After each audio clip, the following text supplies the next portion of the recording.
মাছের বিরুদ্ধে এক প্রকার যুদ্ধ ঘোষণা সরকারের। তেলাপিয়া ধরলে বাজারের থেকে দ্বিগুণ দাম। বিভিন্ন দেশের অর্থনৈতিক অবস্থা নির্ভর করে শিল্প এবং কৃষি ব্যবস্থায়। আর এই কৃষি ব্যবস্থার মধ্যে নানা রকমের চাষের প্রকারভেদ দেখা যায়, সবজি চাষ থেকে শুরু করে মৎস্য চাষ। তবে এবার সরকার খোদ যত ইচ্ছে মাছ ধরার অনুমতি দিলেন সকলকে। উল্টে সরকারই এই মাছ ধরার জন্য দেবে টাকা, তাও আবার দ্বিগুণ। অবাক হচ্ছেন নিশ্চয়ই, তবে এটাই সত্যি। জানা গিয়েছে ইতিমধ্যেই থাইল্যান্ডে তেলাপিয়ার একটি প্রজাতিকে সবচেয়ে আক্রমণাত্মক হিসেবে বর্ণনা করা হয়েছে, যার ফলে তেলাপিয়ার বিরুদ্ধে এক প্রকার যুদ্ধ ঘোষণা করা হয়েছে থাইল্যান্ডের পক্ষ থেকে। ব্রিটিশ সংবাদ মাধ্যম বিবিসি নিউজ মারফত জানা গিয়েছে, ব্ল্যাকচিন তেলাপিয়া নামের এই প্রজাতি ক্রমেই ভয়ঙ্কর হয়ে উঠছে।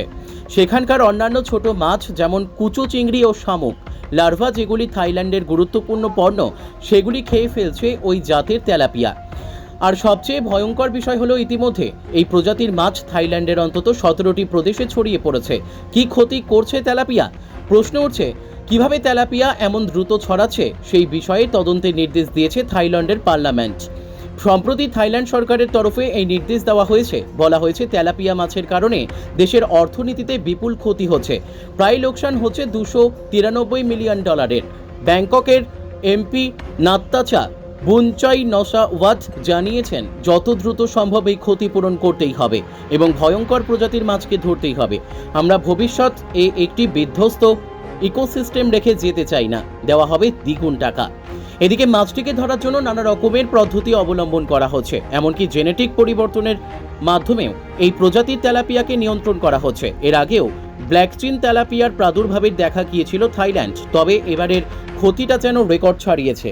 আসলে থাইল্যান্ডে বাণিজ্যিকভাবে মাছ ও চিংড়ির চাষ হয়। দেশের অর্থনীতির একটা বড় অংশ এই রঙিন বিদেশি মাছ বিক্রি থেকে আসে। সেখানেই ব্যবসায় ক্ষতি করছে এই তেলাপিয়া মাছ। তাদের রুখতেই সরকার একটি কমিটি গঠন করেছে। পাশাপাশি স্থানীয় বাসিন্দাদেরও তেলাপিয়া মাছ ধরতে উৎসাহ দেওয়া হচ্ছে। বলা হয়েছে, ওই মাছ ধরলে প্রতি কেজিতে দ্বিগুণ দাম দেওয়া হবে। তবে এবার সরকার খোদ যত ইচ্ছে মাছ ধরার অনুমতি দিলেন সকলকে। উল্টে সরকারই এই মাছ ধরার জন্য দেবে টাকা, তাও আবার দ্বিগুণ।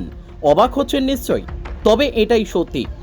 জানা গিয়েছে ইতিমধ্যেই থাইল্যান্ডে তেলাপিয়ার একটি প্রজাতিকে সবচেয়ে আক্রমণাত্মক হিসেবে বর্ণনা করা হয়েছে, যার ফলে তেলাপিয়ার বিরুদ্ধে এক প্রকার যুদ্ধ ঘোষণা করা হয়েছে থাইল্যান্ডের পক্ষ থেকে।